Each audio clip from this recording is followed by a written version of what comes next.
안녕하세요, 독일가씨입니다. 오늘은 겨울철 식물 관리에 대해서 이야기를 나눠보려고 합니다. 겨울철에 식물 물 주는 방법과 양에 대해서 조금 알아보고 온도에 대해서도 조금 알아볼 거예요. 특히 제가 키우고 있는 요 식물들을 위주로 어떻게 나누고 키우고 있는지, 온도 관리는 어떻게 하는지 이거에 대해서 중점적으로 이야기를 나눠보도록 할게요. 겨울 동안 저는 식물을 4군데에서 나눠서 키우고 있습니다. 일단 첫 번째로 거실인데요. 이곳에는 열대 관엽식물이라든지 겨울에도 이제 어느 정도 온도가 따뜻해야 되는 이런 식물들 혹은 어린 식물들을 위주로 키우고 있습니다. 그리고 이렇게 이어지는 베란다로 나가보면 이곳에는 이제 카틀레아라든지 아니면 조금 빛을 많이 필요로 하는 이런 애들을 키우고 있어요. 얘네들도 겨울에 너무 춥게 지내면 안 되기 때문에 거실과 베란다 사이 문을 열어서 온도를 유지해주고 있습니다. 그리고 이곳은 추운 베란다인데요. 비닐로 이렇게 베란다 사이를 막아가지고 이쪽 베란다는 굉장히 춥습니다. 그래도 한겨울에 한파가 왔을 때도 영하로 떨어지진 않게 관리를 하고 있어요. 이곳에서는 겨울 동안 저온을 받아야 꽃눈 분화를 할 수 있는 풍란이라든지 석고 그리고 이제 구근 식물들 튤립이라든지 프리지아 같은 이런 애들을 위주로 키우고 있습니다. 그리고 이곳은 뒷베란다예요. 보일러실이라고 볼 수 있는데요. 빛이 굉장히 부족하지만 겨울에 굉장히 춥습니다. 이곳에는 제가 수국들만 모아서 따로 관리를 하고 있어요. 이 수국들 같은 경우에도 앞에 추운 베란다가 낮에 온도가 너무 많이 올라가기 때문에 혹시라도 생장을 이어갈까 싶어서 이렇게 조금 춥게 관리를 하고 있습니다. 이곳에는 엄청 추워지면은 영하 한 2, 3도까지는 떨어지지만 수국은 요 정도까지는 괜찮아서 이렇게 따로 춥게 관리를 하고 있어요. 이렇게 식물 각각에 맞는 최적의 환경을 만들어 주려고 노력은 하지만 이게 자연의 그 위대함을 따라갈 수는 없습니다. 아무리 온도를 보일러를 켜서 높여준다고 한들 이 자연의 온도를 따라갈 수는 없더라고요. 그리고 식물 등을 이용해서 빛을 계속 주려고 노력은 하지만 이 성장기 때 정말 강한 이 햇빛은 따라갈 수가 없더라고요. 그래서 아무리 이렇게 환경을 잘 맞춰준다고 노력을 해도 이 식물들이 생장하는 봄에서 가을까지의 요때의 성장은 따라가지는 못해요. 얘네가 성장을 멈추진 않지만 완벽하게 엄청난 성장은 이루어내지 못하기 때문에 겨울에는 조금 특별한 이런 조치들이 필요합니다. 그래서 저는 이렇게 배치를 잘 해줬는데요.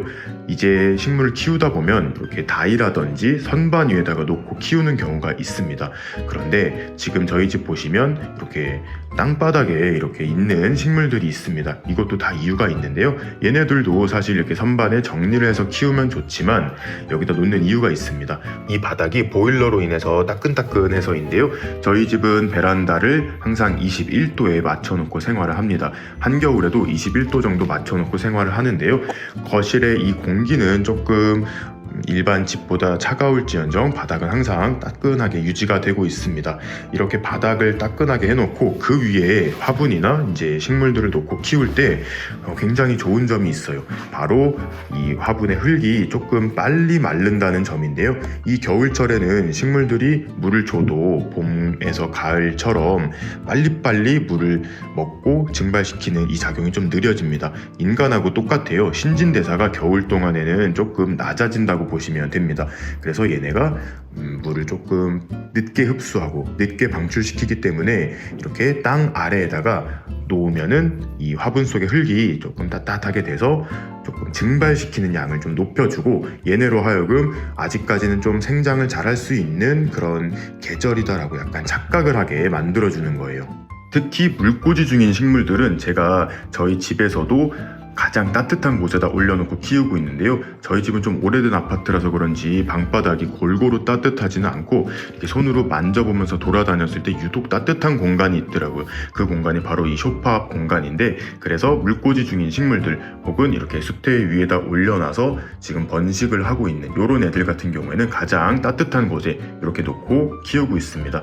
이 영상은 제가 한 2년 전에도 이 수경재배를 잘하는 법 여기서 한번 말씀드린 적이 있는데요. 확실히 미리 이 보일러 위에다 올려놨기 때문에 물이 미온수로 유지가 됩니다. 그러다 보니까 확실히 뿌리 내림도 좋고 성장이 빠르더라고요. 그래서 요거를 생각해서 다른 식물들도 이제 땅바닥에다 놓고 키우기 시작을 했는데, 확실히 이렇게 선반 위에 놓은 식물들보다는 조금 빠르게 성장을 하는 것 같아요. 겨울이지만. 근데 이제 공간이 부족해서 어쩔 수 없이 선반에 올려놓는 애들도 있지만 성장이 좀 느리다거나 아니면 지금 뭔가 애가 뿌리가 안 좋든지 문제가 생겨서 케어를 해줘야 되는 상황이라면은 이런 선반보다는 좀 따뜻한 곳에다 놓고 키우시는 것이 좋습니다. 실제로 이런 어린 유묘들이나 뭔가 문제가 생겨서 성장을 좀 유도를 해줘야 될 때 이렇게 땅에다 놓고 키우는 경우가 있어요. 그런데 이렇게 건강한 애들, 이런 애들은 그냥 선반 위에 놓고 키워도 성장은 그 성장기 때보다 조금 느리지만 큰 문제는 없으니까 너무 걱정은 안 하셔도 돼요. 이제 겨울철에 물 주는 방법에 대해서 한번 알아보려고 합니다. 겨울철에 물 주는 게 굉장히 힘들어요. 시간도 많이 걸리고요. 왜냐하면 일단 베란다 기준으로 설명을 드릴 때 성장철에는 이제 물이 그렇게 차갑지 않기 때문에 그냥 샤워기를 이용해서 한 번에 애들을 물을 다 주고 이렇게 하면 굉장히 쉬웠지만, 이제 겨울로 와서는 조금 신경 쓸 것들이 한 2가지 정도가 있어서 시간이 좀 걸립니다. 일단 성장기에 비해서 물을 흠뻑 주면 과습이 올 위험이 있어요. 아까도 말씀드렸지만 제가 환경을 좀 잘 맞춰준다고 보일러를 켜고 이제 뭐 생장등을 비춰주고 해서 최대한 도움을 준다 하더라도 얘네들이 신진대사가 좀 느려져 있는 상태이기 때문에 평소처럼 물을 많이 주면 이 흙에 있는 물이 마르는데 시간이 조금 걸려요. 그렇기 때문에 흠뻑 주면 과습이 올 확률이 높습니다. 그리고 겨울철에는 조금 물의 온도도 신경을 써주면 좋습니다. 물론 그냥 차가운 물을 줘도 좋지만 조금 미온수를 주게 되었을 때 얘네가 스트레스를 받는 그런 확률이 좀 낮아지기 때문에 저는 겨울에는 항상 조금 미온수, 따뜻한, 손으로 만졌을 때 약간 따끈한 느낌이 들 정도로, 따끈하면 안 돼요. 따끈한 거라기보다 찬기가 없는 그런 미온수로 물을 받아서 주고 있습니다. 이게 그래서 굉장히 시간이 오래 걸리는데요. 물을 주실 때는 어차피 받아서 주실 거기 때문에 이때는 이제 이런 액체 비료를 섞어서 주시는 게 좋습니다. 이런 액체 비료 같은 경우에는 설명서에 있는 비율대로 하시면 되는데요. 이렇게 액체 비료를 넣어주고 이렇게 살짝 미적지근한 찬기가 없는 물을 만들어서 물을 주고 있습니다. 작은 화분 같은 경우에는 밑으로 물이 빠질 때까지 충분히 주어도 한 일주일 이내로 마르니까 이렇게 주는 게 좋고요. 일단 큰 화분들은 아까도 말씀드렸다시피 겉부분만 적셔주는 느낌으로 주시는 게 좋아요. 이 알보 같은 경우에는 한 달 전쯤에 분갈이를 해주었는데요. 얘도 이제 흙이 많이 들어가고 했기 때문에 물이 마르는 그런 시간이 굉장히 길어졌어요. 그렇기 때문에 이때까지 흠뻑 주면 자칫 과습이 올 수도 있으니까 이런 식으로 겉흙만 적셔준다는 느낌으로 한번 돌아가면서 물을 줍니다. 그래서 밑에까지 물이 안 나와도 이 상토를 타고 얘네들이 번지는 그런 습성이 있어서 이렇게 겉흙만 살짝 적셔준다는 느낌으로 물을 주면 좋아요.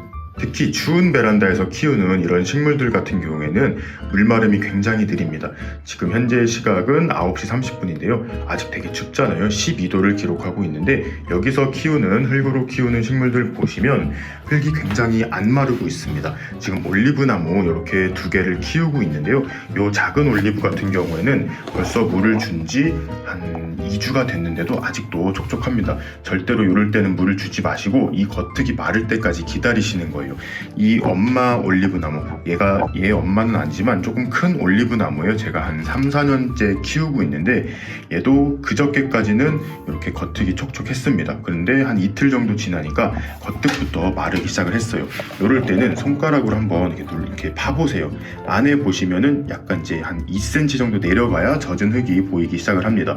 하지만 이렇게 겉흙이 마를 때까지 기다렸다가 하루만 더 있으세요. 그 뒤에 겉흙이 마를 정도로만 똑같이 밑에까지 물이 흠뻑 흘러나올 때까지 주시는 것이 아니라 겉에 밝아진 흙만 이렇게 다시 어둡게 칠해준다는 느낌으로 딱 이렇게만 물을 주시는 것이 좋아요.